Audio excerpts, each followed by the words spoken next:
Hello everyone, welcome again. In the last video, I had already described about the diversity and which type of diversity exists in nature. That is genetic level, species level, ecological diversity. ये सब मैंने आपको last video में बता दिया था. उसके अलावा मैंने आपको ये बताया था कि India is a mega diversity region और कौन कौन सी स्पीसीज़ की कितनी डाइवर्सिटी इंडिया में एग्जिस्ट करती है, कितना लैंड एरिया ये कवर करता है, ये सब मैंने आपको लास्ट वीडियो में बताया था. आज हम जो है बात करेंगे वो करेंगे कि डाइवर्सिटी का पैटर्न क्या क्या है.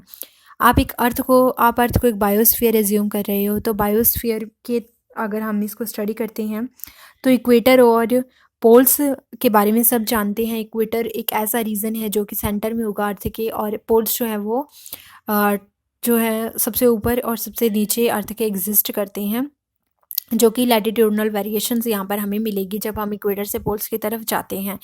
तो डाइवर्सिटी का भी पैटर्न कुछ ऐसा ही होता है. मैंने आपको ऑर्गेनिज्म एंड पॉपुलेशन में अर्थ को बायोस्फीयर मान के डिफरेंट जोन जो है वो बता दिए थे, जिसमें टेम्परेचर का क्या क्या वेरिएशन होता है. ये मैंने आपको बताया था कि जैसे जैसे हम इक्वेटर से पोल्स की तरफ जाते हैं तो वेरिएशन जो टेम्परेचर में वो आती है और टेम्परेचर जो है वो डाउन होना स्टार्ट कर देता है. तो इस वजह से जो आर्कटिक रीजन होता है वो ठंडा होता है, लेकिन अंटार्कटिक रीजन जो होता है बहुत ही ज़्यादा गर्म होता है, क्योंकि वहाँ पर भी पोल्स की बाद वेरिएशन की अगर बात करते हैं तो वहाँ पे भी साउथ साइड में भी ठंड जो है वो इंक्रीज़ होने लग जाती है. तो इस तरीके से ये पैटर्न्स होते हैं बायोडाइवर्सिटी के. लैटिट्यूडनल ग्रेडियंट इनको बोलते हैं. अगर हम इक्वेटर से पोल्स की तरफ जाते हैं, क्योंकि टेम्परेचर में वेरिएशन आती है, एडेप्टेशंस कम हो जाती है ऑर्गेनिज्म की, और उस वजह से स्पीसीज़ की डाइवर्सिटी डिक्रीज़ होने लग जाती है. यही मैंने यहाँ पर लिखा है कि अगर हम पैटर्न ऑफ बायोडाइवर्सिटी को स्टडी कर रहे हैं तो लैटिट्यूड से ग्रेडियंट, लैटिट्यूडनल ग्रेडियंट को स्टडी करते हैं, जिसमें अगर हम इक्वेटर से पोल्स की तरफ जाते हैं तो स्पीसीज डाइवर्सिटी डिक्रीज होने लग जाती है. और यहाँ पर एक बात लिखी है that tropics are more diverse than temperate and poles. क्यों?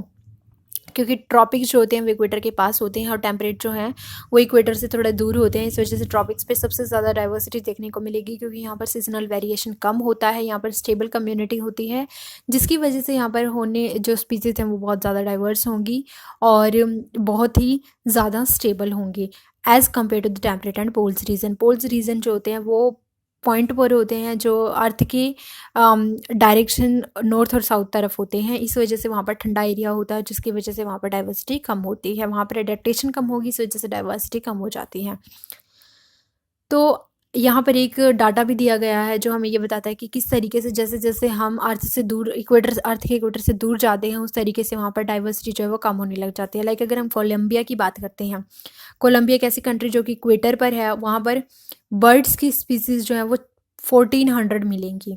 लेकिन अगर हम न्यूयॉर्क में जाते हैं जो कि इक्वेटर से 41 डिग्री नॉर्थ की तरफ है, तो वहाँ पर जो बर्ड्स की स्पीसीज़ होंगी वो 105 होंगी. इसी तरह अगर हम ग्रीनलैंड एक अनदर कंट्री है जो 71 डिग्री नॉर्थ की तरफ है, तो वहाँ पर देखते हैं तो बर्ड की स्पीसीज़ वहाँ पर 56 आ जाती हैं. लेकिन अगर इंडिया की बात करते हैं तो इंडिया में कोलंबिया से कम जो है वो स्पीसीज़ होंगी बर्ड्स की, क्योंकि ये थोड़ा सा कोलंबिया से दूर है, इक्वेटर से दूर है हल्का सा इंडिया, लेकिन ये एक ट्रॉपिक एरिया है. तो इंडिया में भी अच्छी खासी स्पीसीज़ होती हैं बर्ड्स की. That is 1200 species of birds are exist in India. तो ये मैंने आपको बताया कि किस तरीके से हम इक्वेटर से दूर जाते हैं. जैसे ग्रीनलैंड इक्वेटर से बहुत दूर है, तो वहाँ पर सिर्फ और सिर्फ 56 स्पीसीज़ होंगी बर्ड्स की, जो कि कम है. तो ये एक लैटिट्यूडनल पैटर्न मैंने आपको स्टडी करवाया, जिसमें ये बताया गया कि किस तरीके से इक्वेटर से दूर जाने पर, पोल्स की तरफ जाने पर जो है वेरिएशंस कम हो जाती हैं, क्योंकि वहाँ पर जो सीजनल वेरिएशन है वो बढ़ने लग जाती है, या फिर ये कह लें कि वहाँ पर कम्युनिटी की स्टेबिलिटी डिक्रीज़ हो जाती है. वहाँ पर ऑर्गेनिज्म जो पाए जाते हैं वो कम अडेप्ट होते हैं उस एनवायरनमेंट में, इसीलिए वहाँ पर स्पीसीज़ भी कम हो जाती हैं, डाइवर्सिटी कम हो जाती है. अब बात करते हैं डाइवर्सिटी इन अमेजोन फॉरेस्ट की. अमेजोन फॉरेस्ट एक बहुत ही डाइवर्स एरिया है जहाँ पर बहुत सारी स्पीसीज़ पाई जाती हैं. तो एक बार ये डाटा याद कर लो, ये डाटा लिख लेना, याद करने लायक है. प्लांट्स की अमेजोन फॉरेस्ट में स्पीसीज़ मिलेंगी 40,000 स्पीसीज़, फिशेज़ की 3,000, बर्ड्स की 1300 स्पीसीज़, मैमल्स की 427 स्पीसीज़, एम्फीबियंस की 427 स्पीसीज़, रेप्टाइल्स की 378 स्पीसीज़, इनवर्टिब्रेट की 1.2 लाख स्पीसीज़. मैंने आपको लास्ट वीडियो में बताया था कि जितने एनिमल्स हैं उनका अगर 70% एनिमल्स एग्जिस्ट करते हैं तो उनका 70% तो इंसेक्ट ही होंगे. तो सबसे ज़्यादा मेजर पोर्शन जो है डाइवर्सिटी में इंसेक्ट कवर करते हैं एनिमल्स का. तो इंसेक्ट जो है वो सबसे ज़्यादा होंगे। लेकिन यहाँ पर इन्वर्टिब्रेट लिखा है, ये सारे वर्टिब्रेट थे। ये इन्वर्टिब्रेट जो है वो 1.2 लाख स्पीसीज का फॉर्मेशन करते हैं अमेजोन फॉरेस्ट में। इन्वर्टिब्रेट में वो आते हैं जिनके पास वर्टिब्रेट नहीं होती, लाइक नॉन कॉर्डेट्स को हम इसमें इंक्लूड करते हैं। तो इन्वर्टिब्रेट में 1.2 लाख स्पीसीज आती हैं। अब ये हाई डाइवर्सिटी का मेजर रीज़न क्या है ट्रॉपिक्स में? ट्रॉपिक्स ऐसा क्यों है कि सबसे ज़्यादा डाइवर्सिटी ट्रॉपिक्स एरिया में मिलती है? तो यहाँ पर एक चीज़ है कि speciation is a function of time. मतलब जैसे जैसे ट्रॉपिक्स में टाइम बढ़ता जाता है वैसे वैसे वहाँ पर एक स्टेबिलिटी मेंटेन होने लग जाती है, और स्टेबिलिटी मेंटेन होने की वजह से वहाँ पर सीजनल वेरिएशन कम होती हैं, और सीजनल वेरिएशन कम होंगी इस वजह से वहाँ पर स्पेशिएशन होने लग जाता है। स्पेशिएशन का मतलब ही होता है न्यू स्पीसीज का फॉर्मेशन। तो जैसे जैसे टाइम बढ़ता है वहाँ पर कम्युनिटी सेटल डाउन होने लग जाती है, प्रोडक्टिविटी बढ़ने लग जाती है, सीजनल वेरिएशन कम हो जाती है और डाइवर्सिटी बढ़ जाती है, और एक नई स्पीसीज का फॉर्मेशन होता है, क्योंकि वहाँ पर ग्रेजुअल चेंजेस होते हैं, मॉडिफिकेशंस होते हैं इवोल्यूशन के लिए, क्योंकि वहाँ पर स्पीसीज़ में वेरिएशंस होते हैं और वेरिएशन हमेशा इवोल्यूशन की तरफ प्रोसीड करती हैं। उसके अलावा tropics are less seasonal than temperates. Less seasonal का मतलब ये है कि वहाँ पर सीजन्स की वेरिएशन कम होती है, और सीजन वेरिएशन कम होगी इसलिए वहाँ पर एक स्टेबल कम्युनिटी बनी रहेगी, बार बार सीजन चेंज नहीं होगा, इसलिए ऑर्गेनिज्म को बार बार अडेप्ट नहीं करना पड़ेगा, और एक वो स्टेबल एनवायरनमेंट में रह पाएंगी, और जिसकी वजह से उनकी प्रोडक्टिविटी इंक्रीज हो जाएगी। तो इसीलिए tropics are less seasonal than temperate.